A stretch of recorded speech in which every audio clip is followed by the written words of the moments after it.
when my daughter looked at me with pure disgust and said, "Mom, you've become a burden." The entire dining room went dead silent. My hands started shaking uncontrollably. Right next to my feet lay a shattered wine glass, and expensive Napa Valley Cabernet was spreading like a dark red stain across her pristine carpet. Around the table, her wealthy high society guests quickly looked away in embarrassment. At the top of the stairs, my granddaughter, Sophie, stood with tears welling up in her eyes, looking like she was about to cry. "I'm so tired of constantly cleaning up your messes," Vanessa said, her teeth clenched, her carefully done-up face twisted with anger. "You are embarrassing me." I just nodded slowly.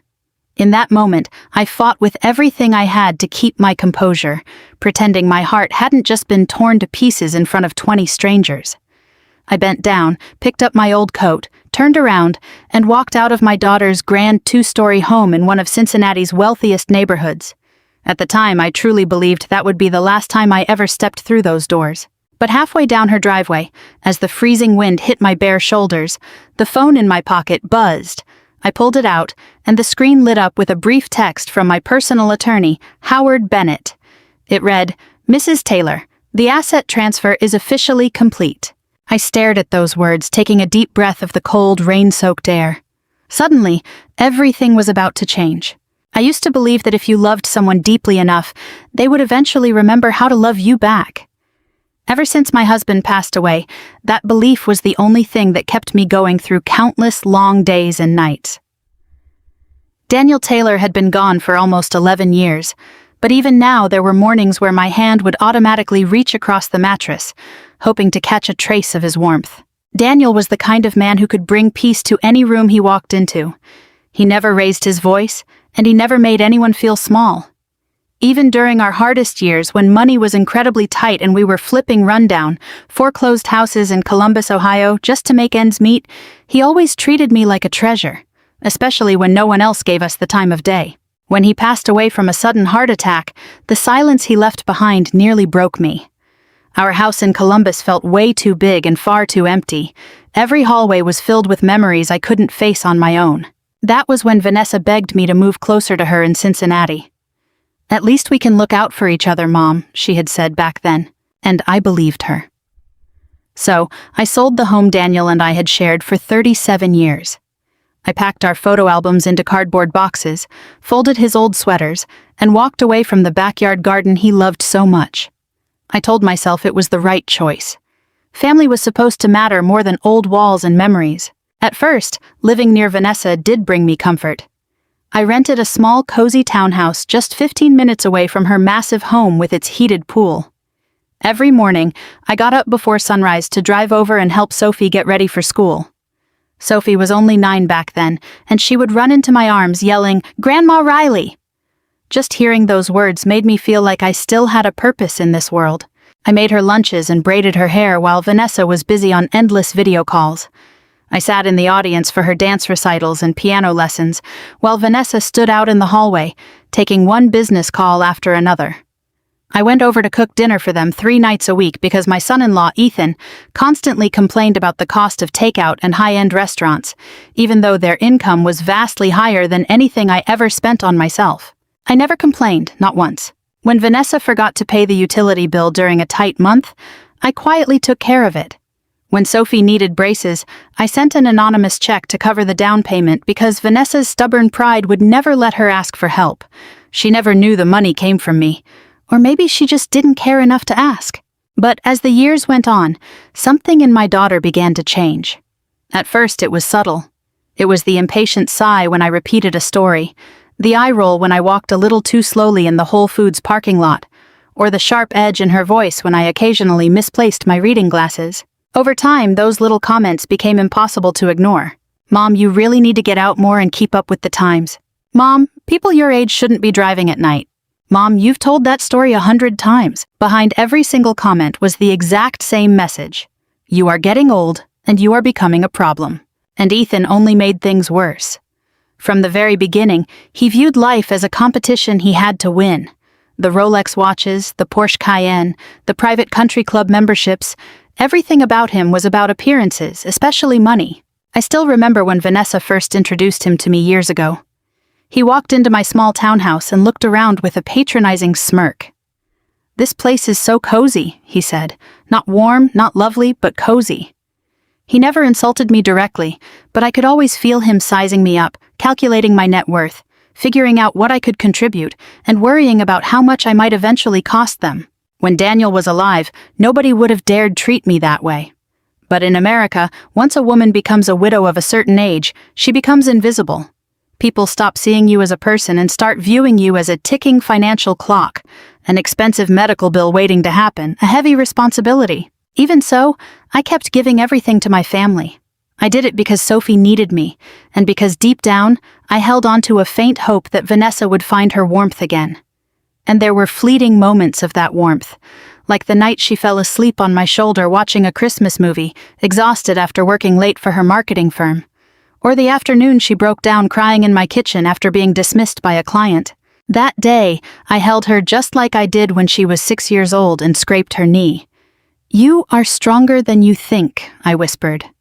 She cried for nearly an hour. But the very next morning, she acted as if it had never happened. That was Vanessa's way of surviving.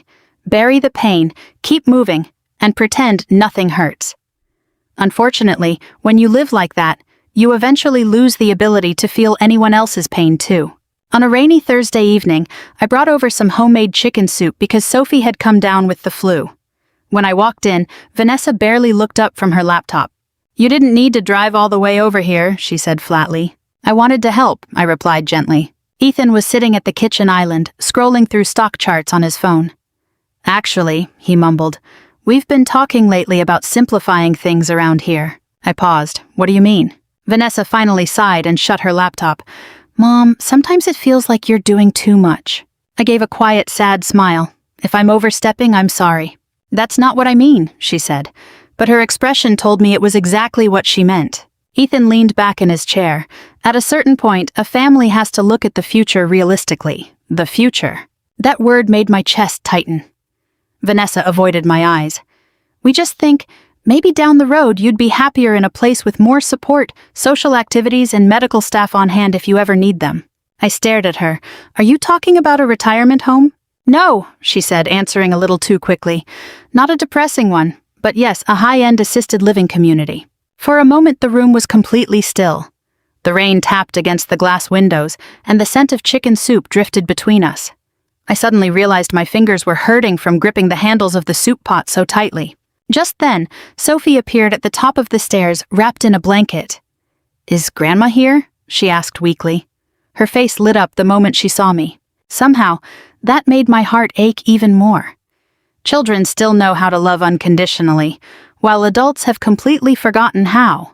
That night, after Sophie fell asleep on the couch next to me, I sat there quietly, looking at the framed family photos on Vanessa's wall. Every picture told the same story: vacations in Hawaii, bright smiles, perfect birthday cakes. But none of those photos showed the reality behind the frame. The impatient tones, the cold shoulders, and the harsh truth that I was slowly being pushed out of my daughter's life. Around midnight, thinking I was asleep, Ethan walked into the kitchen and spoke to Vanessa in a low voice. "She's becoming more dependent on us," he whispered. "We can't keep doing this forever. The healthcare costs alone could drain us." Vanessa sounded exhausted. "I know, we should start looking into facilities now before it gets too difficult to handle." Facilities. Not a home, not a community, but a facility. As if I were a piece of property that needed to be managed, rather than a mother to be loved. Sitting there in the dark, tears rolled down my cheeks. For the first time in years, I started to wonder if moving here to be close to them was the biggest mistake of my life. After that night, something inside me shifted. It wasn't sudden or dramatic. It was like ice slowly cracking beneath your feet. Quiet at first, easy to ignore, but once the damage starts, you can never trust the surface again. I still went to Vanessa's house almost every day. I still cooked, folded laundry when I saw baskets piling up, and picked Sophie up from school. But I started noticing things I had spent years pretending not to see, like the way Vanessa's smile vanished the moment I walked through the door, or the way Ethan would raise his voice when talking about investments or retirement planning, as if he were trying to lecture me. It felt like my presence embarrassed them, especially when their wealthy friends were around. One afternoon, Vanessa invited me to lunch at a very trendy French cafe downtown. For a brief second, I let myself feel hopeful. Maybe she wanted to fix things. Maybe she regretted bringing up the assisted living home. But halfway through our salads, the real reason for the lunch became clear. Her friend Melissa coincidentally joined us. Melissa was the kind of woman who wore massive diamonds to casual lunches and spoke loudly enough for everyone around to hear how successful her husband was. The moment she sat down, Vanessa changed. She became more polished, more theatrical, and much colder. Melissa laughed, scrolling through photos on her phone. My mother just moved into this incredible luxury senior living community in Arizona. They have a spa, yoga classes, and wine tastings. Honestly, she's so much happier there than she ever was living on her own. Vanessa nodded in agreement immediately. That is exactly what I've been telling my mom. My fork nearly slipped from my hand. Melissa turned to me with exaggerated sympathy. Oh, sweetie, don't fight it. At some point, the kids have their own lives to live. The kids have their own lives. I kept a polite smile on my face, even though humiliation was burning in my chest. Vanessa kept going. It's just hard because my mom relies on us for so many things. That hurt more than she could ever understand, because I had spent years making sure she never found out how much I was actually helping her, not the other way around. During the pandemic, when Vanessa's company was struggling, I quietly paid for Sophie's expensive piano lessons for nearly a year and a half. When Ethan lost a fortune in bad investments, I slid cash into envelopes to help them cover their massive grocery bills. And when their basement flooded 2 winters ago, I anonymously paid off the repair contractor's remaining balance. But there Vanessa sat, acting as if I were draining her resources. I stared at my untouched salad while Melissa let out a dramatic sigh. Taking care of aging parents is just so exhausting, she said. Vanessa gave a soft, agreeing laugh. And in that moment, another piece of my heart broke. That night, I drove home feeling older than I ever had. Not physically, but emotionally. Loneliness can age you far faster than time. When I walked into my townhouse, the silence was heavy. I stood there for a few seconds in the dark. I used to love quiet evenings. Daniel and I had spent countless nights sitting on our porch swing, saying absolutely nothing. It was a comfortable, safe kind of silence, but this silence felt entirely different. This silence felt like abandonment. I went into my bedroom, opened the closet, and pulled out our old photo albums. The moment I saw Daniel smiling back at me, the tears came. There was one photo I always looked at when life got too heavy. It was taken 30 years ago. Daniel was standing next to a run-down yellow fixer-upper, holding a hammer in one hand and wrapping his other arm around my waist. We looked exhausted, sweaty, and completely broke. But we also looked so happy because we were building something together. Not just a house, but a life. I traced his face with my finger. You would absolutely hate this, I whispered to the photo. Daniel had adored Vanessa, but he would have never tolerated her treating me this way. Not for a single second. The next few weeks became suffocating. Vanessa dropped passive-aggressive remarks almost daily. Mom, maybe you shouldn't drive during rush hour anymore. Mom, are you sure you can handle those stairs by yourself? Mom, you left your purse by the front door again last week. Every word carried the same underlying message. You can't even take care of yourself anymore. One Friday evening, Vanessa went to a high-profile networking event, and Sophie came straight to my place after school. We baked chocolate chip cookies together just like we used to when she was little. Flour got all over the counters, and when I accidentally dropped an egg on the floor, Sophie laughed until she cried.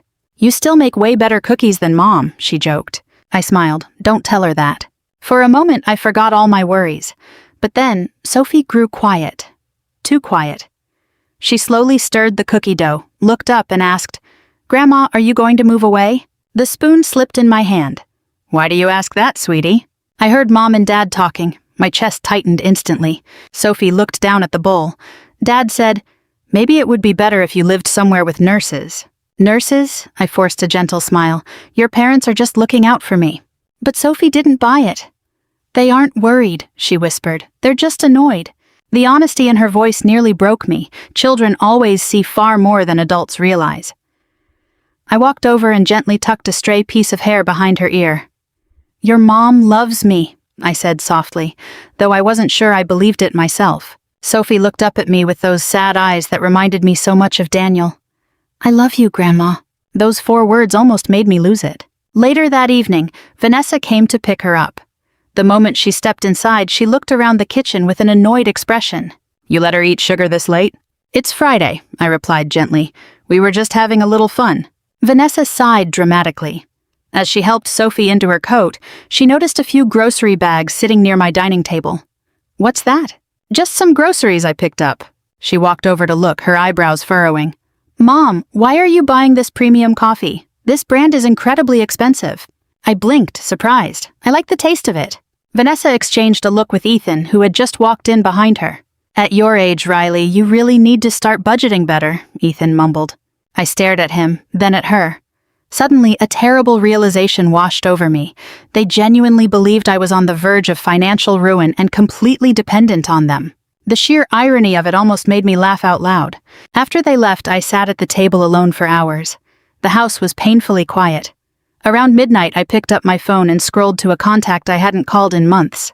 Howard Bennett, Daniel's attorney, and my attorney. My finger hovered over his name for a long time, but in the end I locked my phone. Not yet, I wasn't ready. But for the first time in years, I was seriously considering walking away. Not because I wanted to leave, but because I finally understood a painful truth. I was staying in a place where my love was only accepted when it was convenient or useful. The dinner party that changed everything happened 3 weeks later. Vanessa had been planning it for a month. "This is very important," she kept telling me. "Ethan is trying to impress some major investors." She made it sound like the entire future of their finances depended on this one evening. I offered to stay home. Honestly, I preferred it, but Vanessa insisted. "It would look strange to our guests if my own mother wasn't there," she said, barely looking up from her phone. It wasn't because she wanted me there. It was about appearances. In Vanessa's world, everything was about how things looked. The right clothes, the right neighborhood, the right friends, the perfect image. Unfortunately, an aging mother didn't quite fit that perfect picture. I arrived early that afternoon to help prepare. The house smelled of garlic, rosemary, and the expensive candles Vanessa only lit for special guests. Sophie was upstairs doing homework, while Ethan paced the kitchen, rehearsing his business pitch under his breath. When I walked in carrying a homemade dessert pie, Ethan glanced at it and sighed. "We already ordered desserts from a gourmet bakery." "I know," I said softly. "I just thought people might like options." Vanessa didn't even look up from arranging flowers. "Just put it somewhere, Mom." I quietly set the pie on the counter. For the next 2 hours, I chopped vegetables, polished wine glasses, folded napkins, and helped set the table, while Vanessa criticized almost everything I touched. "No, the forks go on the outside." "Mom, those napkins aren't folded evenly." "Please don't use that old serving tray, it looks so cheap." By 6 o'clock, my chest was tight with anxiety. I should have gone home right then, but I stayed. Because as a mother, you stay long after you should have walked away. Around 7, the guests started to arrive. Elegantly dressed couples filled the living room, talking and laughing loudly over the soft jazz playing from the speakers. Women in designer dresses exchanged air kisses, while men held wine glasses, discussing stocks, property values, and vacation homes. I felt completely out of place. It wasn't because of what I was wearing, but because of how these people looked at me, or rather, how they looked right through me. Vanessa introduced me quickly to a few guests. "This is my mom, Riley." Then she immediately steered the conversation away, as if she was terrified I would say something to embarrass her. I tried not to let it get to me. I spent most of the night in the kitchen, keeping platters filled and serving appetizers. Meanwhile, Ethan boasted about future business opportunities, making everyone laugh. At one point, I overheard him bragging about buying a lake house next year. It surprised me, because I knew their finances had been strained lately. Vanessa had called me twice that month to complain about bills. But in their marriage, appearances always mattered more than the truth. Finally, dinner was served. The dining room was glowing under the crystal chandelier. Wine glasses sparkled, and the superficial conversation flowed. I sat at the far end of the table next to Sophie. She squeezed my hand under the table, sensing how uncomfortable I was. That small gesture was my only comfort. For most of the dinner, I stayed quiet. I listened to people talk about luxury vacations and investment portfolios, trying to ignore how Ethan would cut me off whenever I tried to join the conversation. And then, the moment I will never forget arrived. As we were preparing for dessert, Vanessa asked me to help pour the wine. I carefully held the heavy bottle, moving around the table, but I didn't notice that one of the dining chairs had been pulled out too far. My foot caught the leg of the chair. My hand slipped. Dark red wine splashed directly onto the woman sitting next to Ethan's main investor, staining her pristine white silk dress. The entire room gasped. For one horrifying second, nobody moved. Then chaos broke out. "Oh my God, my dress!" the woman cried, jumping out of her chair as napkins flew everywhere. "I am so incredibly sorry," I gasped, my voice shaking. "It was an accident." Vanessa slammed her hands on the table and stood up so fast her chair screeched backward. "Mom!" The anger in her voice silenced the entire room. My hands were trembling violently. "I'm so sorry," I whispered again. But Vanessa was past listening. Her face was flushed with deep embarrassment. "Can't you do anything carefully? Do you have any idea how expensive that dress is?" The investor's wife tried to calm things down, looking embarrassed herself. "It's all right. Accidents happen." "No!" Vanessa interrupted sharply. "This is always happening." The room went dead silent again. Every single eye was locked on us. I felt Sophie grip my arm tightly. "Vanessa," I pleaded softly. But she couldn't stop herself. "You embarrass me everywhere we go lately." My heart felt like it was breaking right there in my chest. "Mom," she said, her voice freezing cold, "you've become a burden."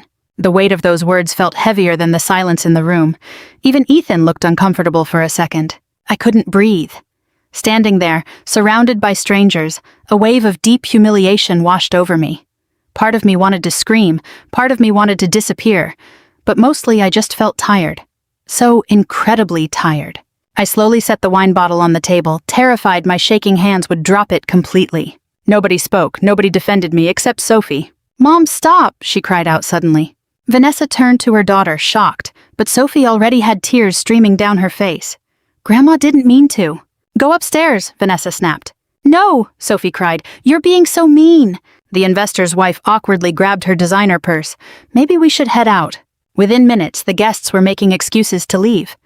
The elegant atmosphere Vanessa had spent weeks planning was completely ruined, and I knew she blamed me for all of it. I quietly untied my apron and walked toward the hallway. "Mom!" Vanessa called out sharply behind me. I stopped, but I didn't turn around. "You could at least help clean this up." For a second, I almost did what I always do. I almost apologized, stayed, and cleaned up a mess that wasn't mine to fix. That's what mothers do. But something deep inside me finally said no. Without turning around, I said quietly, "I think I've spent enough of my life cleaning up your messes." Then, I walked upstairs to pack my things. My hands shook as I stuffed a few clothes into an overnight bag. Downstairs, I could hear the muffled sound of Vanessa and Ethan arguing. A moment later, there was a soft knock on the door. I opened it, and Sophie threw her arms around me. "I'm so sorry," she sobbed against my chest. "I'm so sorry, Grandma." I held her tight, letting my tears fall quietly. "It's not your fault, sweetie. She shouldn't have yelled at you like that." "Please don't leave us," Sophie pleaded. Those words nearly broke me, because I realized she was the only person in that house who was actually afraid of losing me. I kissed her forehead gently, grabbed my bag, and walked downstairs. Vanessa was standing by the kitchen island, her arms crossed. Neither of us said a word. What was left to say? I grabbed my coat and walked out the front door. As I made my way down the driveway in the freezing wind, my phone buzzed. I looked down at the screen. It was a message from Howard Bennett. "Mrs. Taylor, the asset transfer is officially complete." I stared at those words for a long time. Then I looked back at the warm, glowing mansion behind me, at the daughter who saw me as nothing but a burden, at the family that thought I had absolutely nothing left to offer. For the first time in years, I didn't feel powerless anymore. That night, I drove through the pouring rain for over an hour before I realized I had nowhere to go. Absolutely nowhere. It is a very strange feeling to realize at 68 years old that you no longer have a place where you belong. The city lights blurred through my wet windshield. My hands were still shaking from the memory of Vanessa's voice. "You've become a burden." No matter how many times I replayed the scene, the pain didn't fade. Eventually, I pulled into a basic motel off the interstate. Nothing fancy, just clean enough for travelers passing through. The young man at the front desk smiled politely as he checked me in. "Just one night?" I opened my mouth to answer, but the truth got stuck in my throat. I didn't know, so I just nodded. When I got to my room, I sat on the edge of the bed. I didn't turn on the TV, and I didn't unpack my bag. But the silence here felt different. It wasn't just lonely, it felt free. It hurt, yes, but it was free. For the first time in years, nobody expected anything from me. There was no dinner to cook, no errands to run, no emotional eggshells to walk on. There was only me. And a painful realization. I had spent the last decade begging for scraps of affection from the very people who should have loved me unconditionally. Around midnight, my phone started buzzing. Vanessa. I watched her name flash on the screen until it stopped. Then it rang again, and then a third time. Finally, a text popped up. Where are you? Not, are you okay? Or I'm sorry, just where are you? I locked the screen and didn't reply. A few minutes later, another message arrived. You embarrassed us so much tonight. That one actually made me laugh. It was a short, tired laugh. Even now, she genuinely believed I was the problem. I placed the phone face down on the nightstand and leaned back against the headboard. Then I reached into my bag and pulled out my other phone, a private one with a number only a couple of people had. I scrolled to Howard Bennett's name and pressed call. He answered on the first ring, Riley. Hearing his calm, steady voice almost brought me to tears. It's time, I said softly. The silence on the other end of the line was endless. Then, Howard asked very carefully, Riley, are you okay? No one had asked me that all night, not even my own daughter. I think I am, I replied softly, maybe for the first time in a very long time. Howard let out a quiet sigh. I was beginning to wonder if this day would ever come. Me too, I said, closing my eyes. You were right, Howard. I only wish you had been wrong. For years, Howard Bennett had tried to warn me. After Daniel passed, Howard wasn't just our lawyer. He was one of the very few people who knew exactly how much wealth Daniel and I had built, and how deeply we had hidden it. To everyone else, I was just a regular widow living on a modest pension in a small townhouse. That illusion was entirely intentional. What Vanessa never understood was that Daniel and I had spent decades quietly investing in real estate across Ohio and Kentucky. We started with cheap single-family homes, moved on to apartment buildings, and eventually acquired commercial properties. We never lived extravagantly. Daniel used to say, real wealth whispers. And he was right. By the time he passed away, our portfolio had grown into something we never could have dreamed of when we started. But when I lost him, grief changed me. The money didn't matter anymore. People did. Family did. Or so I thought. I kept hoping things would get better, I confessed quietly into the phone. Howard's voice remained gentle. Because you love her. Yes. And because I was terrified of what the truth would do to our relationship. I swallowed hard. Deep down, I had always been afraid that if Vanessa knew about the money, I would never know if her love was real. And now I had to face an even sadder truth. I had hidden my wealth to protect myself from greed, only to end up unloved anyway. Howard cleared his throat gently. The property and asset transfers were finalized tonight. Every account is secure under the new trust structure. I nodded even though he couldn't see me. And the charitable foundation paperwork? Ready to go whenever you say the word. I stared out the dark window of the motel. Once, the idea of giving away the majority of my estate would have terrified me. But now, it brought me peace. Because I finally understood a vital lesson. Money can't force people to value you. It only reveals who cared about you in the first place. Thank you, Howard, I whispered. You don't have to thank me, Riley. Yes, I do. Howard had guarded my privacy for years. Even when Vanessa made her passive-aggressive remarks about my limited pension, Howard never breathed a word. Daniel trusted him completely, and so did I. After we hung up, I finally opened my overnight bag. It held only the bare essentials. My blood pressure medication, a sweater, toiletries, and a faded photograph of Daniel and me when we were 35, standing in front of our very first rental property. I took that photo everywhere. I placed it gently on the nightstand. You always told me not to let people underestimate me, I whispered to his smiling face. And then I finally cried. It wasn't a quiet, polite sob. It was a deep, body-shaking cry. I cried for the marriage I lost, for the daughter I barely recognized, and for all the years I spent shrinking myself just to make everyone else comfortable. But most of all, I cried because a tiny part of me was still hoping Vanessa would call to say she was sorry. She never did. The next morning, the sun broke through the motel curtains far too early. My body was stiff from a sleepless night. When I checked my phone, I had 6 missed calls from Vanessa, 3 from Ethan, and a voicemail from Sophie. I played Sophie's message first. Grandma, please call me when you get this, she whispered, her voice trembling. I'm really worried about you. That one voicemail brought me more warmth than anything else in the world. Then I played Vanessa's message. Her tone was sharp and annoyed. Mom, this is getting ridiculous. Sophie is crying, and after last night, everyone is asking questions. Call me back. Not a single apology, just inconvenience. I hit delete. A few hours later, I drove back to my townhouse while Vanessa and Ethan were at work. I didn't want a confrontation. I just wanted to gather my things. The moment I stepped inside, the memories rushed back. The quilt Daniel and I bought in Vermont, the coffee mug Sophie painted for me when she was 10, the faint scent of lavender. I stood there for a few minutes. This little townhouse was the closest thing to peace I had known in years. Suddenly, it hit me. I didn't want to spend the rest of my life waiting for scraps of kindness from people who viewed me as disposable. I deserved dignity, not just survival. I opened the closet, pulled out 2 large suitcases, and started packing for real. I wasn't running away. I was finally choosing myself. Halfway through folding my sweaters, my phone rang. Vanessa. This time, I answered. "Mom, where are you?" she demanded instantly. "I'm at home."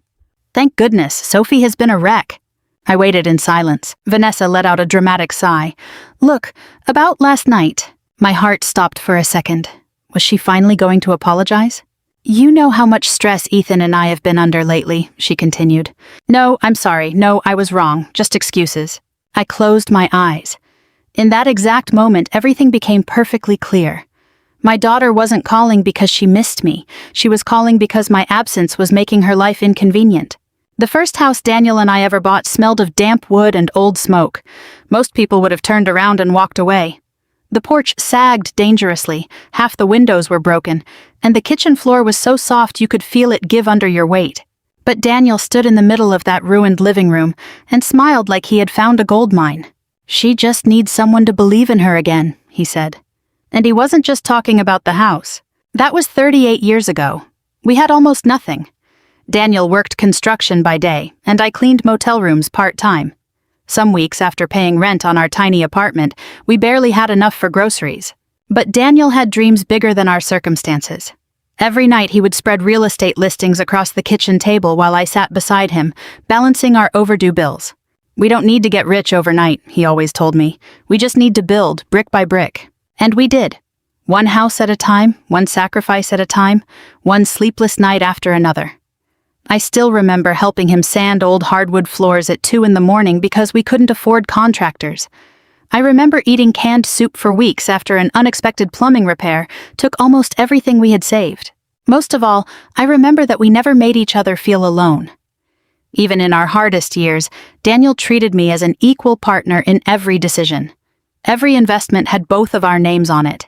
Every success belonged to us both. Eventually, the hard work paid off. The first house sold for a profit, then the second. By the time Vanessa was in high school, we owned 5 rental properties in Ohio. But no one around us knew the scale of what we were building. Daniel hated showing off. "Money changes how strangers treat you," he once said. "And sometimes, how family treats you too." I thought he was being overly cautious back then. Now, I understood completely. As I packed the boxes in my townhouse, the memories kept coming. Every photo, every old document, every faded receipt from the days Daniel and I spent remodeling houses. Sitting cross-legged on the floor, surrounded by decades of our life together, I realized how much of myself I had buried after Daniel died. I hadn't just lost my husband. I had stopped being myself.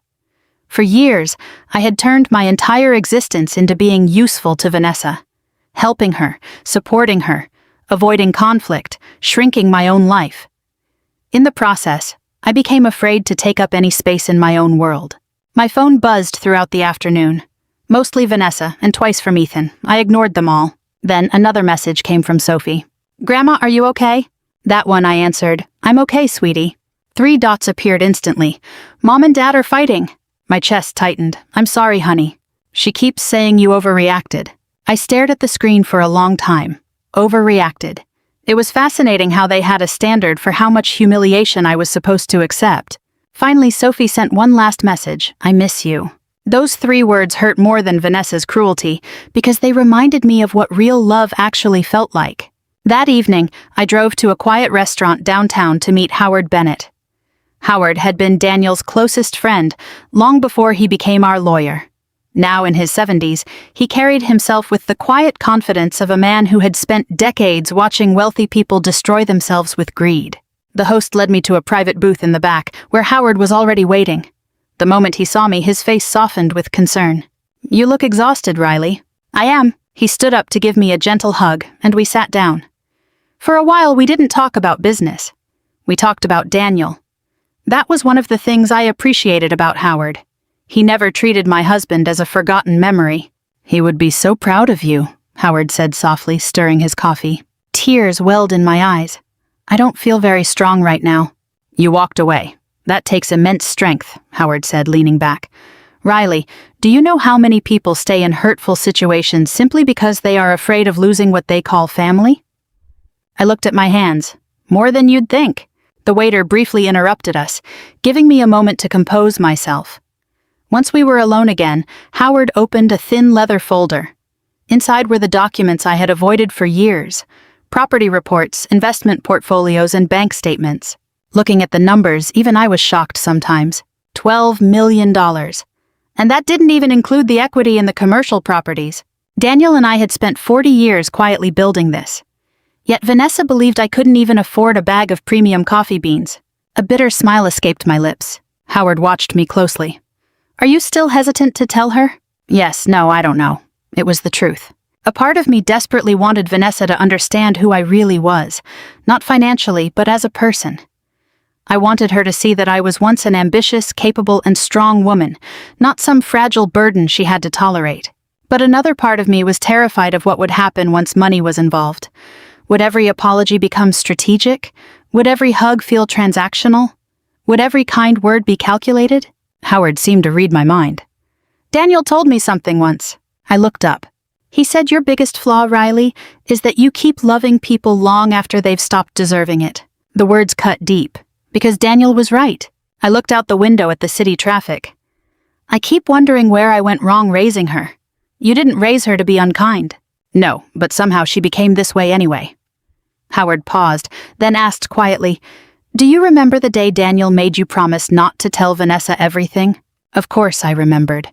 Daniel had been sick, not terminally yet, but sick enough that we had to start preparing. We were sitting on the back porch, watching a summer rainstorm roll through. He took my hand and spoke with a seriousness I had never heard from him before. "If anything happens to me, don't let Vanessa near this wealth until you know exactly who she is." I had laughed at him back then, thinking he was being paranoid, but Daniel was always a better judge of character than I was. "I used to resent him for making me make that promise," I admitted softly. Howard smiled sadly. "And now?" "Now, I finally understood. Because the saddest part wasn't that Vanessa didn't know I was wealthy. The saddest part was that when she thought I was broke, she stopped valuing me." Howard gently closed the folder. "The foundation paperwork is ready. We can finalize it whenever you want." I nodded slowly. For years, I had resisted the idea of donating the majority of our wealth. Daniel had wanted us to use a portion of our estate to help elderly, single women who had been left with nothing, especially widows who had been cast aside by their families. At the time, it sounded overly dramatic. Now it felt heartbreakingly personal. "I want to move forward with it," I said quietly. Howard looked at me. "Are you sure?" I thought of Vanessa's face at the dinner party, the disgust in her voice, her embarrassment, her coldness. Then I thought of Sophie hugging me tightly with tears in her eyes when I left. Suddenly the answer was incredibly clear. "Yes," I said. I was finally done begging for love. Vanessa Carter had spent most of her adult life maintaining an image of perfection: the perfect marriage, the perfect home, the perfect career, the perfect future. But the problem with keeping up an act is that eventually reality demands payment. And the moment I walked out of her house, the bills started coming due.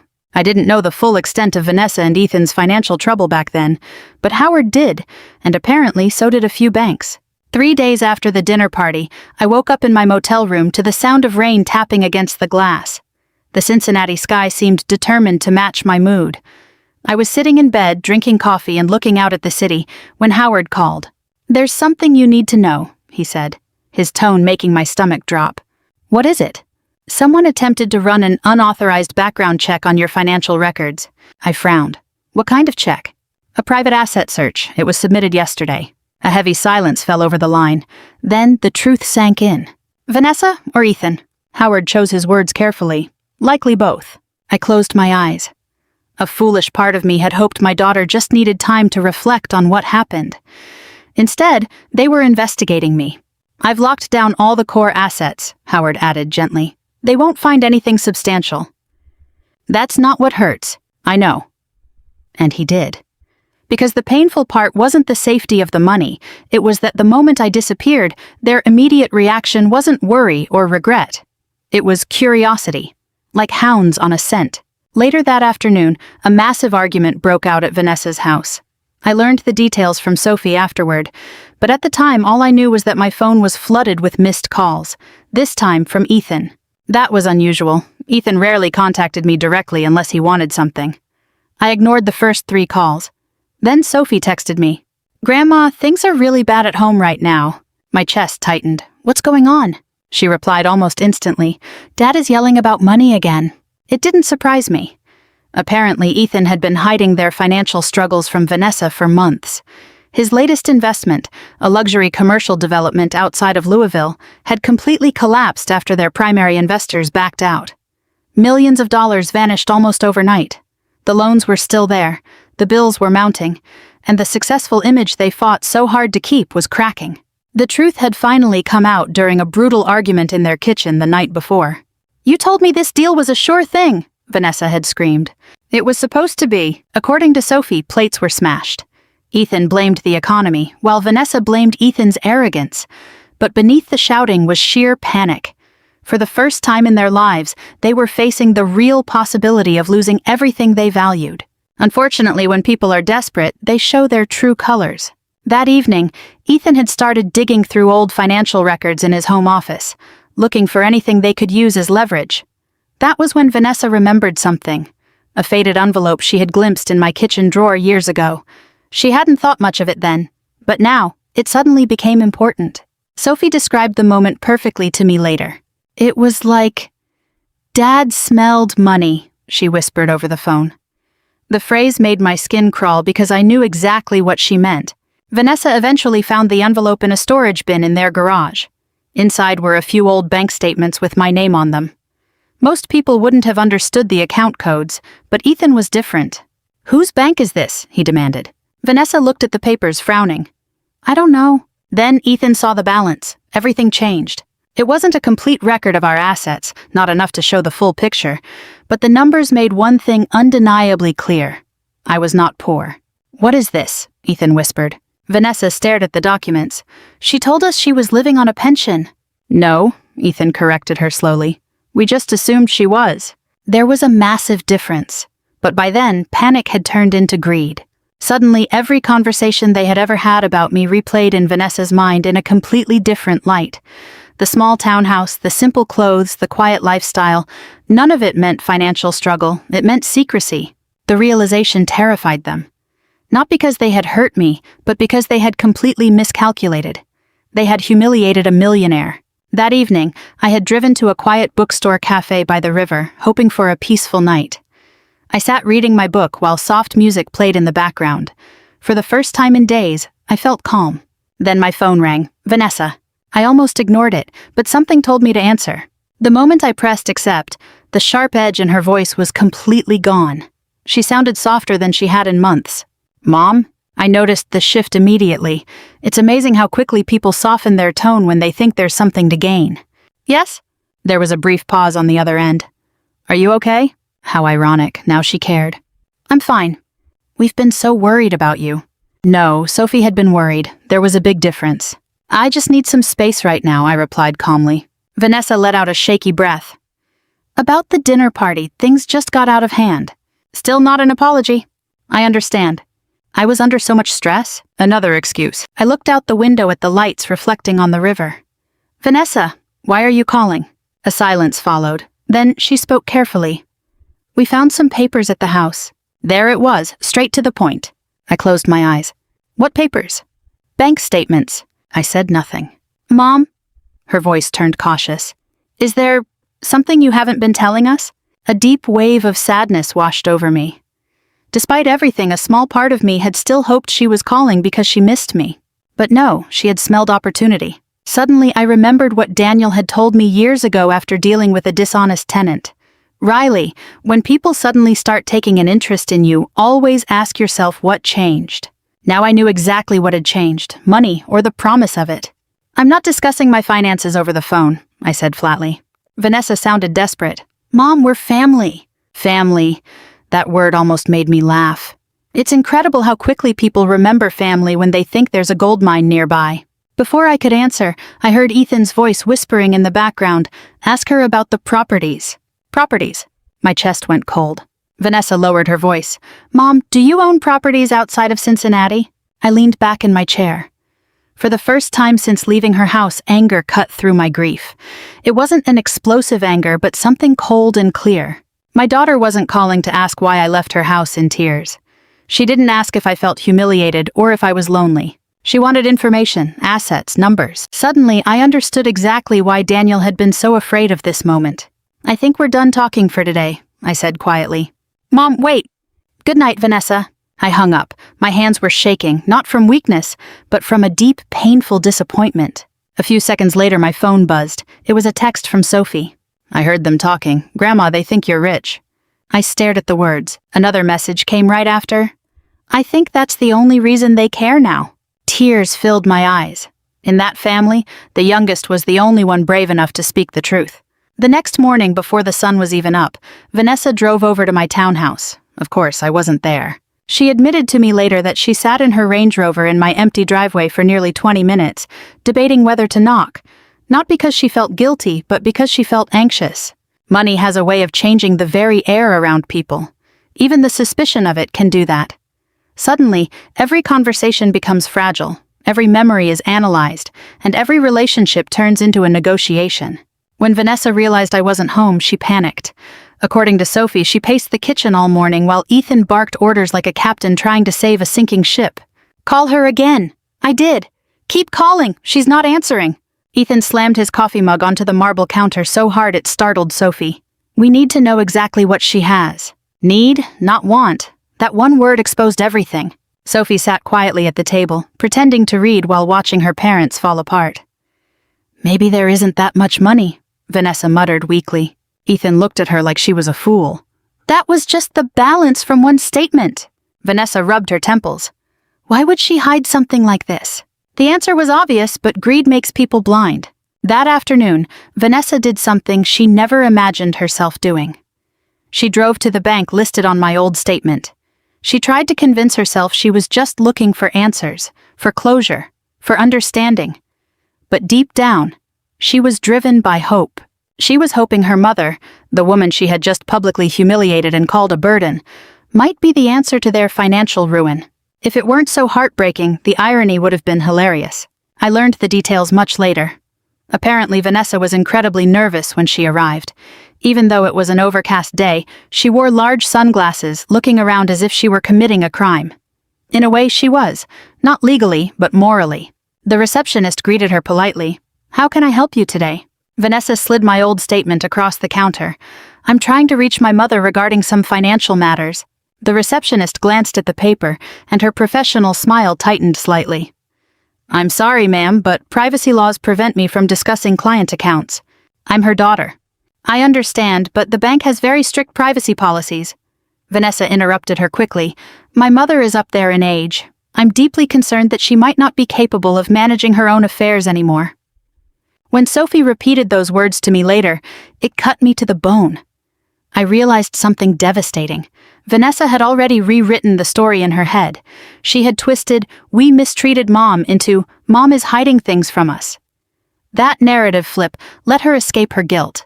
People do that when they're faced with a painful truth. They bend reality until they can still see themselves as the good guy. But the bank clerk remained firm. "I'm afraid I can't help you, ma'am." As Vanessa stood there in frustration and embarrassment, surrounded by other customers, the unexpected happened. A man in a custom gray suit walked across the lobby with a stack of papers. He was a branch executive, and he instantly recognized my name on the document Vanessa was holding. "Oh," he said casually. "Mrs. Taylor." Vanessa spun around. "You know my mother?" The man smiled politely. "She is a highly respected client of ours." Client, singular, respected. A very professional designation. Vanessa admitted to me later that her heart sank right then. For the first time in her life, she realized that in the eyes of strangers, I was someone completely different. I wasn't helpless, dependent, or frail. I was highly respected. Sensing he had said too much, the executive made a quick excuse and left. But the damage was done. Vanessa walked back to her car shaking. When she got home, Ethan was waiting anxiously behind the door. Well? Vanessa threw her designer purse onto the kitchen counter. They wouldn't tell me anything. She paused, then whispered, but the people there know her. Ethan frowned. What do you mean? She is definitely not just some small account holder living on a pension. The kitchen went dead silent. Then Ethan asked the one question they had both been too afraid to say out loud. How much money do you think she actually has? Meanwhile, I was sitting peacefully on the balcony of my temporary apartment, looking out over the Ohio River. I had checked out of the motel that morning and moved into a fully furnished executive apartment downtown. Howard had arranged the private lease for me, modern, quiet, and completely private. For the first time in years, my surroundings reflected peace instead of tension. But peace has a strange side effect. Once the background noise of life fades, your thoughts become incredibly loud. And mine were exhausting. I kept replaying memories of Vanessa when she was little, her tiny hand gripping my finger as we crossed the street. The way she would crawl into my bed after a nightmare. The way she cried when Daniel missed her school play because of work. Back then, her love was so deep and unconditional. So, where did that little girl go? Did life change her, or did the money simply expose who she was always becoming? A knock at the door broke my thoughts. Howard was standing there, holding takeout boxes and looking concerned. You need to eat, he announced. I chuckled, stepping aside to let him in. You sound just like Daniel. I'll take that as a compliment. We ate quietly by the floor-to-ceiling windows, watching the evening city lights dance on the river. Finally, Howard set his fork down carefully. She went to the bank today. I froze. How do you know? I have my sources. Of course he did. That was his job. I leaned back in my chair. Did she find anything? No, Howard watched me closely. But she's suspicious now. I looked back out at the darkening skyline. That didn't take long.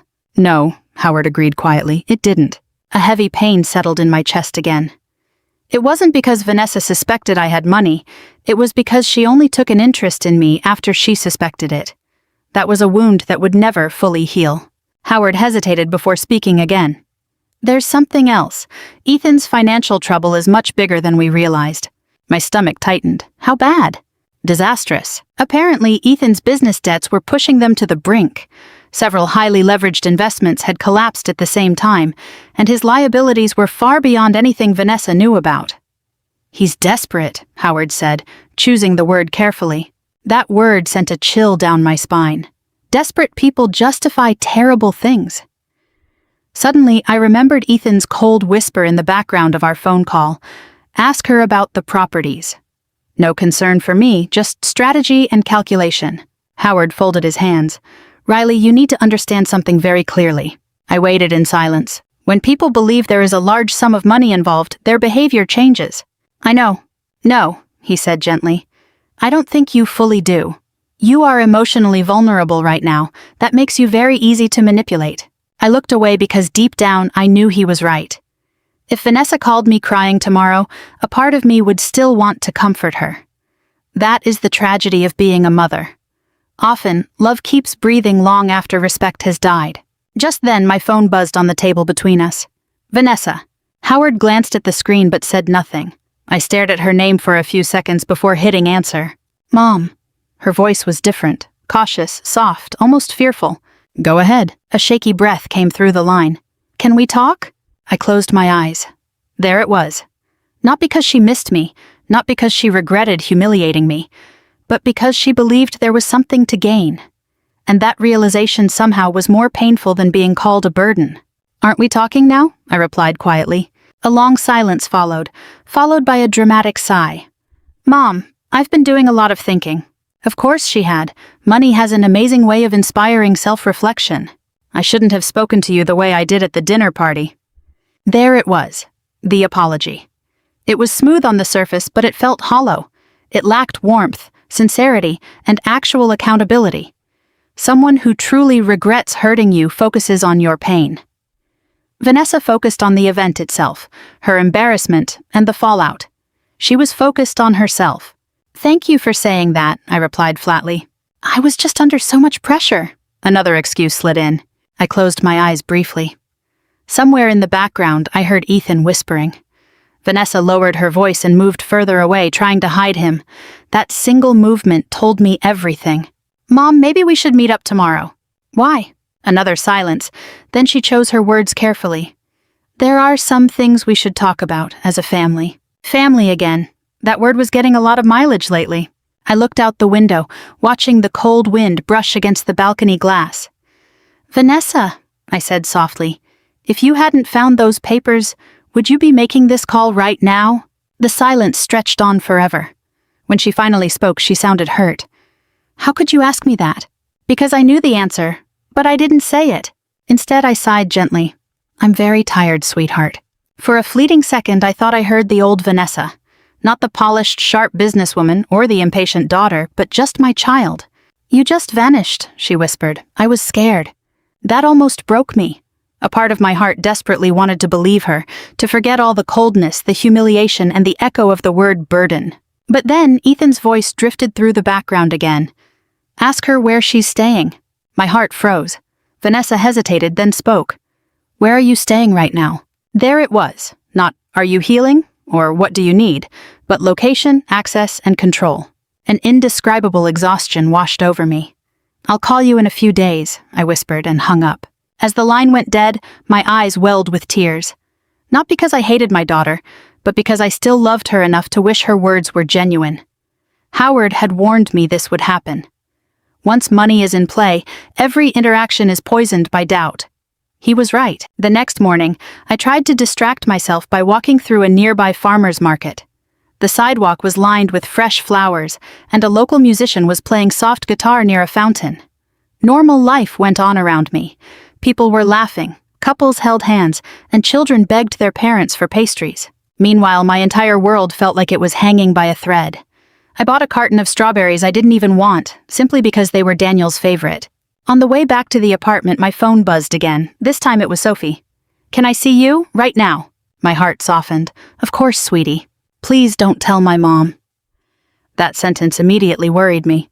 An hour later, Sophie showed up at my building wearing jeans and a gray hoodie, anxiety written all over her face. The moment I opened the door, she hugged me tightly. I held her back, holding on a few seconds longer than usual. Are you okay, baby? She shook her head. No. I led her inside and made her some hot chocolate. She sat quietly at the kitchen counter, looking exhausted. You shouldn't be caught in the middle of this, I said gently. I'm already in it. The sadness in her voice reminded me painfully of myself at her age, trying to hold broken adults together. Finally, Sophie looked up.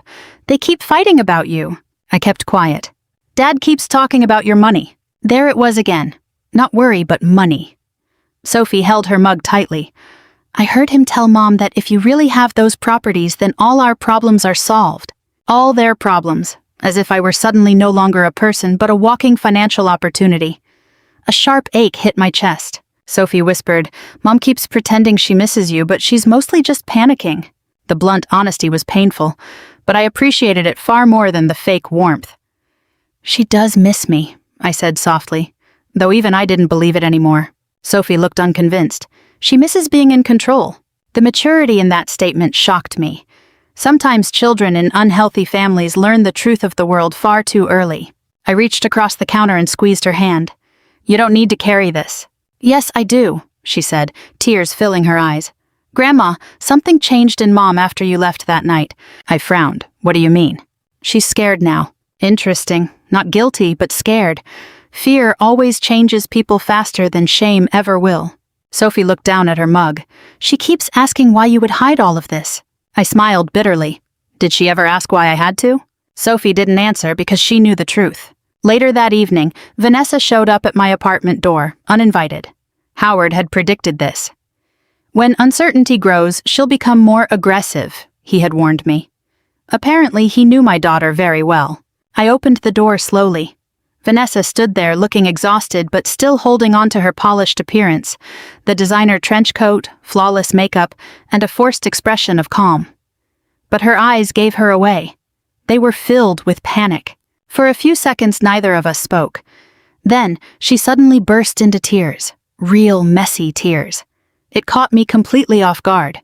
Mom, she whispered, trembling, I hate this.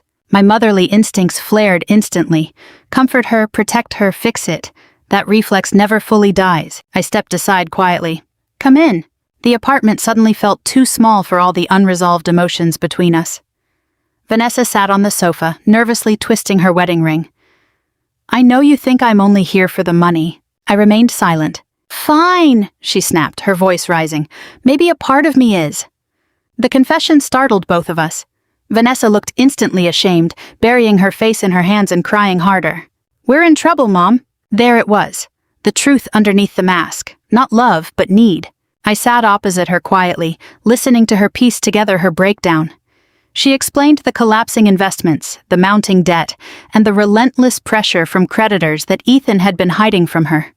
For the first time in years, Vanessa didn't look like a successful executive. She looked like a frightened little girl.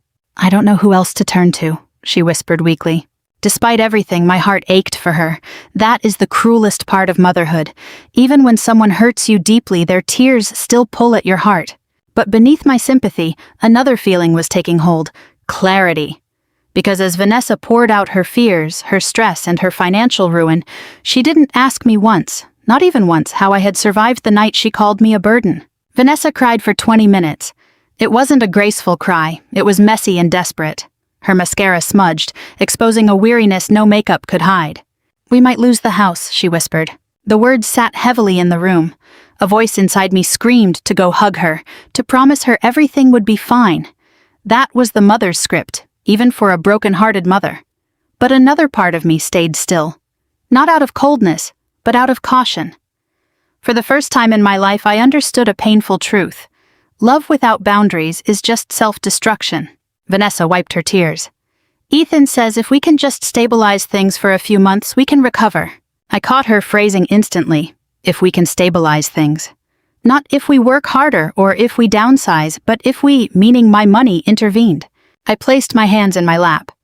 What is it you want from me, Vanessa? Vanessa looked down immediately. The gesture was her answer. I don't know, she said weakly. But she did. She just couldn't bring herself to say it out loud. A suffocating silence filled the room. Finally, she looked up carefully. Mom, why did you never tell me? There it was again. Not, why did I hurt you? Or, why did you feel unsafe around me? Just curiosity about the hidden wealth. I looked at my daughter. The blue eyes I used to dry after playground scrapes were looking at me now with confusion, fear, and calculation. If I had told you, I said softly, would it have changed the way you treated me? Vanessa froze. The question cut straight through her excuses. She stopped because the truth terrified her. I watched shame creep over her face, and for the first time, I saw actual self-awareness in her eyes. Not a lot, but a crack. I don't know, she whispered. Honesty, finally. It was painful, but I respected it far more than manipulation. Before we could continue, my phone buzzed on the coffee table. Howard. I looked at the screen, then back at Vanessa. Suddenly, a decision solidified in my chest. It's time, I said calmly. Vanessa frowned. Time for what? I stood up slowly. Time for the truth. The next afternoon, I arranged a meeting at Howard Bennett's law office, not just for Vanessa, but for everyone. Vanessa arrived first, pale and anxious. 5 minutes later, Ethan walked in wearing a tailored navy suit, perfectly projecting the image of a man who was panicking inside but trying desperately to look confident. The moment he saw me, his demeanor shifted instantly, a warm smile, a soft tone, and eyes filled with concern. It would have been an impressive performance if it weren't so transparent. Riley, he said warmly, grasping my hand with both of his. It is so good to see you. How interesting. A week ago I was an embarrassment. Now I was Riley again. Sophie followed behind them, carrying her school backpack. The moment she saw me, her tense expression relaxed. That single look gave me all the strength I needed. Howard greeted everyone professionally and led us into the conference room. Huge floor-to-ceiling windows overlooked downtown Cincinnati, and the polished wood table caught the afternoon sun. Everything in the room felt calm, controlled, and safe, a stark contrast to the emotional chaos sitting across from me. Howard sat at the head of the table and opened several folders. Thank you all for coming. Ethan offered a polite smile. Of course. I remained silent. Howard adjusted his glasses. Mrs. Taylor has asked me to clarify a few matters regarding her estate and financial structure. Estate. At the mention of that word, Ethan leaned forward slightly. It was a predator's instinct. Vanessa watched me nervously. I noticed every detail now, every subtle reaction, every calculated look. Howard continued calmly. Over the past several decades, Riley and her late husband, Daniel Taylor, built a substantial investment portfolio across multiple states. The air left the room. Vanessa's breathing grew shallow, and Ethan's eyes turned incredibly sharp. Sophie just looked at me sadly. Howard opened the first folder. Current holdings include residential real estate, commercial properties, investment portfolios, and trust accounts, totaling approximately, he stated the figure. The room stopped breathing. Vanessa covered her mouth, and Ethan froze completely in his chair. Even with their suspicions, the reality of the numbers overwhelmed them. $12 million. And that didn't include the additional property equity. I watched disbelief wash over my daughter's face, followed immediately by another emotion. Regret. Not regret for the pain she had caused me, but regret for the foolish mistake she had made. She had publicly humiliated a woman who could have solved every financial crisis in her life. I saw the exact moment that realization crushed her. "Mom," she whispered weakly. But Howard wasn't done. "In addition, there is an announcement regarding the Daniel Taylor Foundation." Ethan frowned. "Foundation?" Howard nodded. Mrs. Taylor recently finalized legal documents transferring approximately 70% of her assets to a charitable organization dedicated to supporting elderly women who have been abandoned or financially neglected by their families. The silence that followed was suffocating. Vanessa blinked slowly, and for the first time, Ethan looked genuinely shocked. "I'm sorry," he said carefully. "Transferring? Exactly how much?" Howard met his gaze calmly. "Approximately 70%. 70%. Vanessa turned to me in disbelief. "You gave it away?" "Not all of it, but enough. Enough to honor Daniel, enough to reclaim my dignity, and enough to ensure that my worth would never depend on my daughter's approval again." "I made my decision," I said quietly, folding my hands. Ethan leaned forward, panic finally breaking through his mask. "With all due respect, Riley, perhaps this decision was made in a highly emotional state." There it was. The classic move, implying I was mentally unstable, old, and confused. It's the go-to tactic for relatives who want to claim assets when an elder says no. Howard's voice turned ice cold. "Mrs. Taylor made these decisions after an exhaustive legal review." Ethan forced another smile. "I just think family should come first. Family." I stared directly at him for the first time all afternoon. "Did family come first when your wife called me a burden in front of strangers?" The room went dead silent. Ethan's jaw tightened, and tears welled in Vanessa's eyes again. Sophie looked down at the table. I kept my voice steady. "Did family come first when you discussed putting me in a facility behind my back?" Neither of them could answer. Howard slid another document across the table. "This amended trust structure still includes a personal education and support fund reserved for Sophie Carter." Sophie looked up, surprised. I gave her a gentle smile. Because unlike the others, she had loved me before she knew any of this existed. And that was the only thing that mattered to me. Vanessa broke down completely, sobbing. "I didn't know things would turn out like this." For the first time, I believed a part of those words. Not all of it, but a part. Selfishness rarely arrives in a dramatic burst. It grows slowly over years of privilege, arrogance, and neglect until you don't even recognize yourself anymore. Ethan, however, looked furious. No sadness, no shame, just a trapped animal. I realized this meeting wasn't the end of the story, but the beginning of something uglier. Desperate men rarely walk away quietly from a fortune they thought was theirs. The atmosphere in Howard's office had changed completely the moment the word foundation was spoken. Before that, Ethan thought he could charm or pressure me. But when he realized the wealth was legally protected and completely out of his reach, a dark look appeared in his eyes. Daniel used to say desperate people eventually drop their masks, and Ethan Carter was officially desperate. "This is ridiculous," he said, leaning back with a scoff. Howard remained calm. "To what are you referring? You're talking about giving millions to strangers when Vanessa and Sophie are your real family." I watched him. He used Sophie's name naturally, but Vanessa's was purely strategic. He didn't mention himself at all, even though he was the one buried in debt.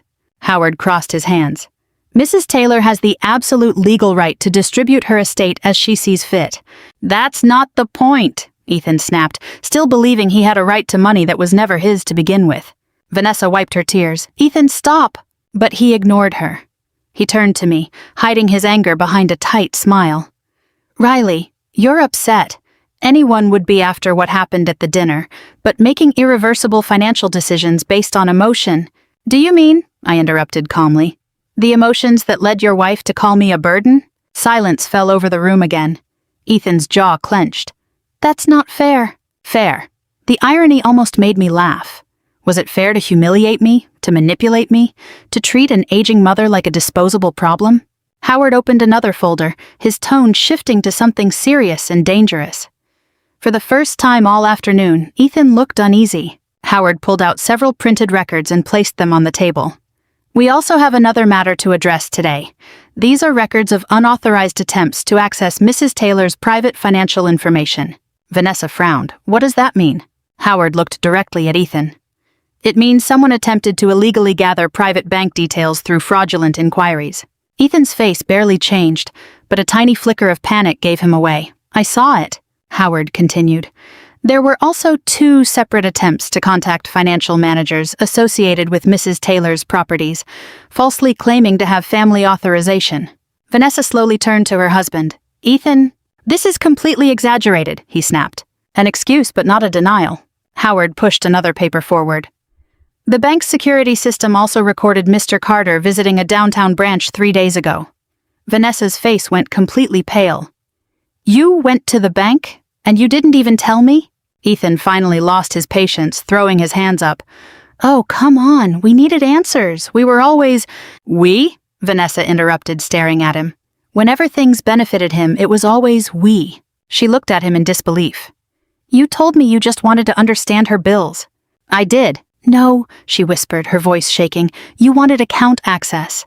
Ethan's expression instantly turned cold and hostile. You're acting like I committed some kind of felony. Howard's voice cut through the tension like a knife. While not technically criminal, the intent behind these actions is highly concerning. For the first time since Daniel died, as I watched this family argument unfold, I felt a very strange emotion. Distance. I was no longer drowning in their emotional storm. I was observing them clearly. And that clarity changed everything. Vanessa slowly stood up from her chair. You lied to me. Ethan let out a bitter, mocking laugh. Oh, please, don't start acting all high and mighty now. Are you going to tell me you weren't interested in the money? The cruelty of his words lay in how precisely they hit the mark, because he wasn't entirely wrong. Vanessa had also harbored a greedy curiosity about my wealth. Seeing that raw truth laid bare made her expression crumble. Sophie sat frozen beside me, watching her parents tear each other apart. My heart bled for her. Children should never have to watch love turn into a business transaction, but unfortunately, far too many do. Ethan suddenly stood up and began pacing the office aggressively. You know what? Fine. If we're going to be honest, let's be honest. His voice rose, sounding like a wild animal finally showing its teeth. You kept millions hidden away while we were struggling. I blinked slowly. Struggling. For a man driving a Porsche and bragging about buying a lakefront property to use the word struggling was quite a choice of words. Vanessa shook her head weakly. That doesn't justify what you did. Why not? Because it doesn't, Sophie shouted suddenly. The entire room turned to look at her. It was the first time she had spoken since the meeting started. Tears streamed down her face. Grandma doesn't owe us anything. Ethan stared at her in disbelief. You don't understand adult problems? No, Sophie said quietly but firmly. I understand people. You only started pretending to care about Grandma once you thought she was rich. The brutal honesty hit Ethan like a physical slap to the face. He let out a defensive scoff. That is absolutely ridiculous. But this time, even Vanessa couldn't bring herself to defend him, because deep down she knew Sophie was right. Under the table, I gently squeezed Sophie's hand. Her fingers were trembling. Howard cleared his throat quietly. There is one final matter. Everyone looked back at him. The Foundation's board has requested that Mrs. Taylor consider taking extra protective measures moving forward. Ethan frowned. What kind of measures? Howard met his gaze steadily. Restricted financial contact. They understood immediately. Ethan's face darkened completely. You want to freeze us out entirely? No, I spoke up, keeping my voice calm. I am simply protecting myself. It was what I should have done years ago. Howard maintained his professional, detached tone. The recommended measures include requiring any future discussions regarding the estate to take place only under legal supervision. Vanessa looked horrified. "Mom, you can't honestly think we would try to take advantage of you?" I looked deep into her eyes and asked the one question neither of us wanted to face the answer to. "If you had never discovered that money, would you be sitting here apologizing to me today?" Tears immediately filled her eyes again, but this time she couldn't answer. Absolute honesty had backed her into a corner, and her silence spoke the truth far louder than words ever could. Ethan suddenly slammed his hand down on the conference table. "This is completely absurd!" Howard's voice sharpened instantly. "Mr. Carter, I strongly suggest you control your temper." But Ethan was completely unraveled now. The arrogance he had carefully maintained for years shattered under the weight of financial ruin. He pointed a finger directly at me. "You know what? If you had just acted like a normal mother instead of playing this secret millionaire game, none of this would have happened." Those words stung, not because he was right, but because a part of me still wished that if my daughter had loved me enough, the money never would have been an issue in the first place. I slowly stood up, and the room went dead silent. I let the quiet linger for a few seconds as I looked at Ethan, then Vanessa, and finally Sophie. "When Daniel and I built our life," I said softly, "we made one promise to each other." No one interrupted me. We promised never to let money become more important than character. Tears rolled silently down Vanessa's face. "That's why we chose to live simply," I continued. "Why we never showed off. Why we worked so hard to stay grounded." I looked directly into Ethan's eyes. "But greed always has a way of exposing itself." His face twisted with anger. "This is unbelievable." "No," I replied sadly. "What is unbelievable is how quickly your attitude changed the moment you thought you could gain something from me." He had no response to that. Every excuse had been stripped away, leaving only the ugly truth. Howard gently closed his folders. "I believe this meeting is adjourned." Vanessa looked completely broken, not just financially, but spiritually. For the first time in years, she was forced to look at herself honestly, a pain that can be far deeper than losing money. As everyone slowly gathered their things to leave, Sophie walked over and hugged me tightly. "I'm sorry," she whispered again. I kissed her hair gently. "It was never your fault, sweetheart." On the other side of the room, Ethan stood completely isolated, furious and humiliated. The cold resentment in his eyes sent a deep chill through me. Desperate people are dangerous, but people who have lost complete control are entirely unpredictable. And I had a strong feeling that Ethan Carter wasn't going to let this go. 3 days after the meeting at Howard's office, Sophie showed up at my apartment door, her eyes red and swollen, her voice trembling. "I can't stay at that house tonight," she sobbed. Fear gripped my chest. "What happened, sweetie?" She stepped inside quickly and shut the door behind her, as if running from something. "My parents won't stop fighting." I guided her gently to the sofa, my mind racing with terrible scenarios. But when Sophie finally spoke, the truth she revealed was far more heartbreaking than mere shouting. It was the cold reality underlying the arguments. "They don't even talk about you like a person anymore," she whispered. A sharp pain hit my chest. "What do you mean?" Sophie wrapped her arms around herself. "Dad keeps calling you an asset." Asset. Not a mother, not a grandmother, not family. Just a value, a number, something to be acquired. I sat quietly beside her, watching her wipe away her tears. "At first, Mom was defending you," Sophie continued, "but now they're just blaming each other for everything." She looked up helplessly. "The whole house just feels so ugly." I knew exactly what she meant. Greed alters the emotional temperature of a home. It poisons every conversation, turning affection into strategy and replacing trust with suspicion. Once that poison runs deep, even ordinary moments feel contaminated. I made Sophie some hot tea, and she sat at the kitchen table, continuing in a quiet voice. "Dad said, if she really loved your mother, she would have helped us by now." That sentence sent a chill through me. Emotional manipulation loves to dress itself up in morality. If you loved us, if you cared, if family mattered to you. Those are the phrases people use when they want to force their way into things they never earned. "What did your mother say?" I asked softly. Sophie looked down. "She just cried." That answer told me everything. Vanessa was collapsing under the weight of guilt and fear. A part of her knew she had failed me, while another part desperately wanted a way out. Sadly, she could no longer tell where love ended and desperation began. Sophie stayed with me that night. We ordered takeout and watched old movies, trying to pretend life was normal. At one point, she leaned her head on my shoulder, just like Vanessa used to do when she was small. The memory brought an unexpected ache to my heart. "You know," Sophie whispered, "Mom didn't used to be like this." I smiled sadly. "I know. When I was little, she used to stand up for people." Sophie closed her eyes. So many mothers and daughters start with the best intentions, until life hardens them.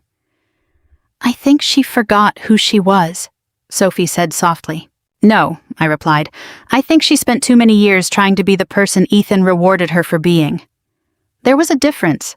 Late that night, after Sophie was fast asleep in the guest room, I stood by the window watching the rain slide down the glass. Howard's words echoed in my head. "Once money is in play, people show you exactly who they are." He was right. But another realization stayed with me. Not everyone had shown an ugly side. Sophie hadn't changed at all. Even after finding out about the wealth, she looked at me the exact same way. With love first, and everything else second. The next morning, Vanessa called. I almost didn't answer, but when I did, her voice sounded entirely different. Smaller somehow. "Sophie is with you, right?" "Yes." A shaky, relieved sigh came through the line. "Thank goodness." That was a genuine, real reaction. For a few seconds, neither of us spoke. Then, Vanessa whispered, "I think my marriage is over." The sadness in her voice felt entirely real this time. No strategy, no rehearsal, just brokenness. I sat down slowly at the table. "What happened?" At first, she didn't answer. Then she spoke softly. "Last night I heard Ethan on the phone." Her tone immediately made me alert. "He thought I was asleep." My stomach tightened. "What did he say?" Vanessa took a shaky breath. "He told whoever was on the line that once the old lady realizes how much she needs us, we'll eventually get control of the money." The room seemed to go completely still. Needs us. Not loves us. Needs us. Vanessa began to sob quietly. "He said, old people are easiest to manipulate when they feel lonely." For the first time in years, a cold, protective anger rose within me. I realized Ethan had never seen me as a human being. I was simply leverage, a card to be played. "I had no idea he thought like that," Vanessa whispered weakly. I believed her. In close relationships, manipulation is subtle. It grows through tiny compromises until you wake up next to a stranger you no longer recognize. "Mom," she said, her voice completely hoarse, "did I become like him?" The question broke my heart, because for the first time, my daughter sounded genuinely afraid of who she had become. I closed my eyes and gave her an honest answer. "Not entirely." I heard a muffled sob on the other end. "I was so awful to you." It was finally out. No excuses, no blaming stress or chaos. Just the truth. Tears welled in my eyes. "You hurt me deeply," I said softly. "I know." "No," I countered gently. "I don't think you fully did until this moment." A long silence followed. Then Vanessa said something I never expected to hear. "I always thought that if I worked harder, if we made more money, everything would finally be stable," she said, sounding utterly exhausted. "But with Ethan, it was never enough." That was the truth behind her ambition. Fear. Fear disguised as success, perfection, and status. And Ethan had fed that fear because it benefited him. "He made me feel like slowing down meant failing," she choked out. Hearing her, my heart broke quietly. Not because it excused what she had done, but because I finally understood how lost she had become. That afternoon, Vanessa came to my apartment alone. No designer coat, no makeup, no carefully maintained appearance. She looked exhausted, real, and vulnerable. When she saw Sophie curled up on the sofa next to me, laughing at an old sitcom, something in her crumbled. For the first time in years, she saw what real peace looked like. Not luxury or status, but safety, love, and warmth. Sophie noticed her immediately, her body stiffening. "If Dad is at the house, I'm not going back." Vanessa nodded slowly. "He's gone." We were both taken aback. "What?" Vanessa looked down at her hands. "We got into a massive fight, and he went to stay with a friend," she added quietly. "He blames me for losing access to your money." The words sat heavily in the room. No defense, no excuses, just the raw truth. Vanessa walked slowly into the apartment, turning to face me with red eyes. "I don't know how I became someone who could hurt you like that." Looking at my daughter, I realized a painful truth. Sometimes people don't realize they are losing their humanity until they watch someone else love the person they stopped valuing. Sophie loved me unconditionally, and now Vanessa finally saw the difference between real love and transactional affection. Then, very quietly, like a frightened child, my daughter said the words I had waited years to hear. "Mom, I am so ashamed of myself." 3 days later, Ethan officially packed his bags and moved out. There was no big scene, no shouting, no broken plates, just absence. Sometimes a marriage ends quietly after years of emotional erosion. Vanessa told me he packed 2 suitcases while she sat at the kitchen table, unable to even cry. Before walking out the door, he said something that destroyed any remaining affection between them. "You chose your mother over your future." Not honesty, not family. Future meant money, status, and the lavish lifestyle he felt entitled to. Vanessa admitted that hearing those words felt like waking up from a long nightmare. Suddenly, everything became painfully clear. The expensive cars, the constant pressure, the obsession with status, the manipulation. None of it was about building a happy life together. It was a relentless climb to chase a success that would never satisfy him. And in the process, she had lost herself. The financial collapse followed quickly, much faster than Vanessa expected. When the debt piled up, the illusion of luxury vanished. First, the bank accounts were frozen, then came the foreclosure notices and the constant collection calls. Within weeks, the beautiful home Vanessa viewed as a symbol of success became a source of panic. I still remember the day she called me crying because the movers and foreclosure agents were taking the furniture. "They're repossessing everything," she whispered, her voice shaking. I closed my eyes. What about Sophie? "She's trying so hard to be strong for me." That broke my heart. A child should never have to be their parents' emotional anchor. But Sophie had been quietly carrying that weight for years. Meanwhile, Ethan had completely vanished. At first, he sent a few angry texts blaming Vanessa for betraying him. Then, those stopped too. Once it was clear my money would never be his interest in fixing things disappeared completely. Howard eventually uncovered more details about Ethan's finances. The truth was worse than any of us imagined. He wasn't just broke, he had been lying for years. High-risk investments, hidden mortgages, falsified business records, and most painful for Vanessa, multiple affairs during business trips. When Howard carefully shared these findings with me, I sat in silence for several minutes. Not because I was shocked, but because deep down I think I always knew Ethan lacked a moral compass. I just hadn't expected him to tear my daughter's life apart so completely. Vanessa took the news hard, not with anger, but with a dead silence that was far more concerning. On a rainy afternoon, she came to my apartment looking almost unrecognizable. No designer bag, no expensive jewelry, none of her polished confidence. Just exhaustion. She stood at the door for a few seconds before speaking. "I sold my wedding ring." The sadness in her voice cut deep. I guided her gently to the sofa. For a long time, we didn't say anything. The rain tapped against the window, and a heavy quiet filled the room. Finally, Vanessa whispered, "I think I spent most of my life trying to please people who didn't actually love me." Tears blurred my vision because I knew that feeling all too well. "I'm sorry," she said suddenly. It wasn't the polished apology from before. It was genuine and broken. "I'm sorry for the dinner party." Tears slid down her face. "I'm sorry for every time I treated you like an obligation instead of my mother." My chest ached. Vanessa buried her face in her hands. "You spent years quietly loving me, and I acted like having you around was an embarrassment." Hearing her say those words out loud brought an immense sense of relief. Validation is incredibly important, especially after years of emotional neglect. For months, I had questioned myself, wondering if I was being too sensitive, or if aging had made me difficult. But hearing my daughter acknowledge the pain she caused lifted a massive weight from my soul. "I used to wait for your calls," I admitted softly. Vanessa looked up with tearful eyes. "After your father died, some nights I would sit in that little townhouse, wishing you would just ask if I was lonely. But most of our conversations turned into errands, favors, or checking schedules. And I kept accepting less and less because I was terrified of losing you entirely." Those words seemed to break her. She finally understood that I hadn't left because of one dinner party. I had left after years of emotional neglect. Trembling, she whispered, "I don't deserve your forgiveness."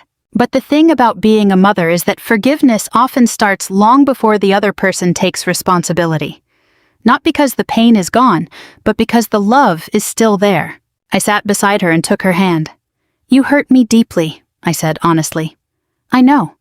But," I added gently, "pain and love can exist at the same time." That only made her cry harder. Later that evening, Sophie came over after school. When she walked in and saw her mother quietly sitting beside me, helping to fold laundry, she paused. It wasn't a dramatic moment, but peace had finally returned to the room. Vanessa looked up nervously. "I made dinner," she said softly. Sophie blinked. "You cooked?" Despite everything, I couldn't help but let out a quiet laugh. Vanessa rolled her eyes weakly. "Apparently, I can survive without expensive takeout." That small moment of humor felt incredibly healing. For the first time in months, the air wasn't thick with greed or tension. There was only honesty and vulnerability. In the months that followed, Vanessa changed in ways I didn't expect. Not overnight, because real change is quiet and gradual, shown through consistent choices. After losing the house, she found a much smaller apartment. She canceled her country club memberships. She started applying for regular marketing jobs, letting go of the need for an executive title. Most importantly, she began to show real, unforced care for others. One evening, she came to my apartment carrying groceries. Not luxury organic items, just simple ingredients, vegetables for soup, fresh bread, and tea. "I thought maybe we could cook together," she said nervously. I watched her for a moment, then smiled. "I'd like that." Halfway through, Vanessa stopped chopping vegetables and looked at me. "Mom, if you had never had any money, would Sophie still have loved you this much?" The answer came instantly. "Yes." Vanessa looked down.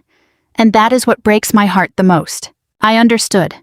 The greatest punishment wasn't losing the lifestyle. It was realizing that real love had been there all along, and she had almost traded it away for social status. Before heading home with Sophie that night, Vanessa lingered by the door. "I need you to know something," she whispered. I waited quietly. "When I called you a burden," her voice shook, "I was actually projecting my own unhappiness." My eyes welled with tears. Hurt people often hurt others when they are lost. Underneath all the greed and ambition, my daughter had simply been deeply lost. Then, like a frightened little girl, she asked, "Do you think someone like me can actually change?" I looked at her and gave her the most honest answer I had. Yes, because people who are truly beyond hope never feel real shame. The healing wasn't instant. There was no magical morning where the pain vanished, no dramatic speeches, and no perfect ending. Real healing is much quieter. It happens in ordinary daily choices and consistent kindness. Sometimes forgiveness begins simply because someone finally learns how to stay. 3 months after Ethan left, Vanessa started coming to my apartment every Sunday morning. At first she was tense, as if worried I might change my mind and shut her out. Perhaps she still felt she didn't deserve a second chance. The reality was complicated. Forgiving didn't mean forgetting. I still remembered every sharp word and every impatient sigh, but I also remembered the little girl who slept beside me during thunderstorms because she trusted her mom to chase the monsters away. Both versions of Vanessa existed, and I was learning to accept both truths. One Sunday, she walked in wearing old jeans, carrying grocery bags with a nervous smile. "I bought too many potatoes," she announced. I laughed. "That is a very specific emergency." A soft smile appeared on her face. Those moments meant more than any grand apology, because actions show sincerity. We made breakfast together while Sophie studied at the table.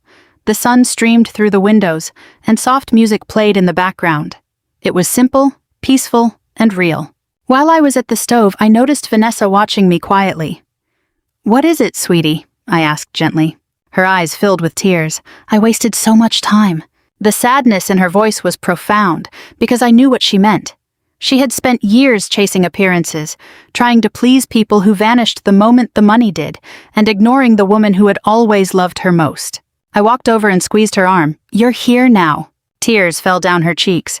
"But that doesn't give you back what I ruined." No, it didn't. But taking responsibility was everything. Unlike Ethan, Vanessa was no longer running from the truth. And that changed everything. A few weeks later, Vanessa found a job at a small local marketing agency. The pay wasn't high, there was no executive title, and no lavish perks. But for the first time in years, she looked relieved. One evening, she came over, smiling nervously. "I think I actually like my new coworkers." I raised an eyebrow playfully. "That sounds dangerous." She laughed softly, then admitted something poignant. They don't care what kind of car I drive. I watched her. For years, my daughter had built her identity on the approval of people who valued status over character. Now, with that weight lifted, she was slowly finding her way back to herself. Meanwhile, Howard continued helping me officially establish the Daniel Taylor Foundation. Our mission was to provide shelter, legal help, and counseling to older women who had been emotionally or financially abandoned by their families.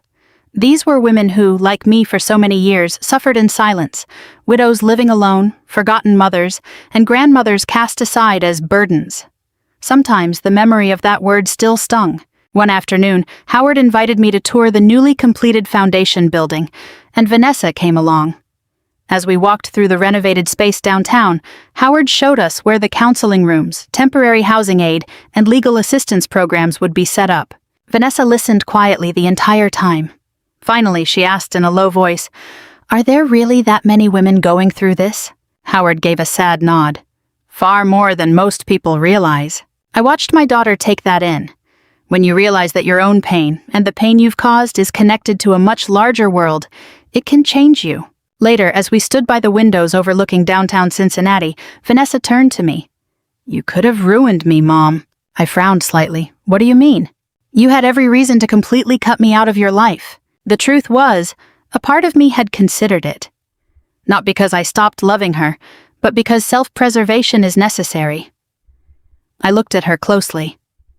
"Forgiving you doesn't mean pretending nothing happened, and it doesn't mean I will let you hurt me again." She nodded immediately. "I know. It also doesn't mean I'll give you endless chances without boundaries." Tears filled Vanessa's eyes. I understand that now.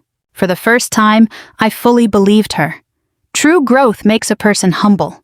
It softens them, lowers their defenses, and makes them honest. After the tour, Sophie went home with some friends, but Vanessa stayed behind. The autumn wind chased fallen leaves across the sidewalk as we sat together on a bench outside the building, enjoying the quiet. Suddenly, Vanessa asked the question she was probably most afraid to hear the answer to. "Do you trust me again?" I gave her the honest truth. "Not fully, not yet." A look of pain crossed her face, but she nodded. She was no longer offended by honesty. "I deserve that," she whispered. "Yes," I said gently. "You do." We sat in silence for a moment before I added, "But trust is rebuilt piece by piece, through actions." Vanessa wiped her eyes. "I'm working on it." "I know." And she really was. That was what mattered. Not perfection, but effort and humility. A few months ago, Vanessa measured love by convenience and appearance. Now she measured it by simply showing up, listening, and helping without expecting anything in return. A few weeks later at 2 a.m, I woke up with severe vertigo. In the past, I would have hidden it, terrified of being a bother. But healing goes both ways. This time, I called Vanessa. 15 minutes later, she burst through my door in her pajamas, looking panicked. "Why didn't you call an ambulance?" she gasped, helping me sit up. I gave a weak smile. "Because I knew you would come." Her face crumbled. In that moment, perhaps for the first time in her life, she understood what family actually meant. It wasn't an obligation or a transaction. It was safety, care, and unconditional love. At the urgent care clinic, the doctor confirmed it was just exhaustion and mild dehydration.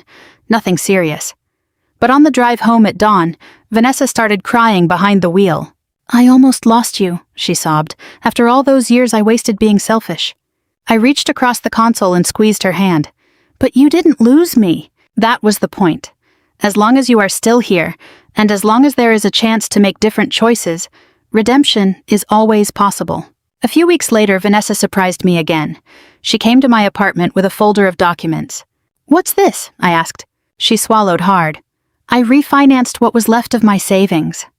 When I looked at her, confused, she continued, "I want to donate a portion of it to the foundation." I stared at her, speechless. "It's not a fortune," she explained quickly, "but I need to make a real, meaningful contribution." Tears filled my eyes, not because of the money, but because she finally understood. Real generosity costs you something emotionally. Real love gives, without expecting ownership in return. I pulled her into a tight embrace. For the first time in years, the hug felt completely real. No hidden agendas, no performance, just a daughter who had finally learned how to love, and a mother who was finally learning to believe she deserved it. A year later, I stood under the warm lights of the building that had once existed only in Daniel's dreams. The sign outside read, "The Daniel Taylor Foundation." The lobby behind me was filled with guests. Several elderly women chatted and laughed near the refreshment table. Volunteers moved through the crowd, arranging flowers and welcoming visitors, while local reporters set up cameras near the podium. In the middle of all the warmth and noise, I finally felt at peace. Not because of the money, and not because of revenge, but because after being treated as invisible for so long, I was no longer apologizing for taking up space in my own life.